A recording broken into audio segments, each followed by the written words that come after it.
प्रशांत कोरटकरला कोल्हापूर कोर्टातून बाहेर काढताच शिवप्रेमी अंगावर धावले।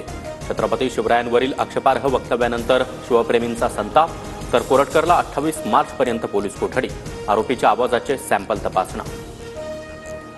साताऱ्यातील 3 वर्षाच्या बालकाला उपचारासाठी उपमुख्यमंत्री एकनाथ शिंदेंची मदत, TV9 मराठीच्या बातमीची शिंदेंकडून दखल। बाळाला दगडाला बांधून आई काम करत असल्याचा व्हिडिओ चांगलाच व्हायरल झाला होता। अखेर प्रशांत कोरटकरला पकडलं, आमच्या दैवताचा अपमान सहन करणार नाही, कारवाई करणार, मुख्यमंत्री देवेंद्र फडणवीसांचा इशारा। आदित्य ठाकरे ड्रग्ज व्यापारात सहभागी, टिनू मोरिया देखील सहभागी, वकील निलेश ओझांची माहिती। आदित्य ठाकरे आणि इतरांवर गुन्हा दाखल करा, दिशा सालियांच्या वडिलांची मुंबई पोलीस आयुक्तांकडे मागणी।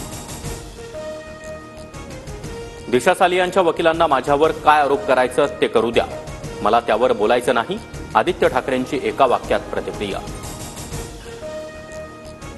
कराडसह सांगली शहरामध्ये अवकाळी पावसाची हजेरी, हंगामी पिकांना वादळी वाऱ्याचा मोठा तडाखा, काही ठिकाणी छोटी झाडं उन्मळून पडली।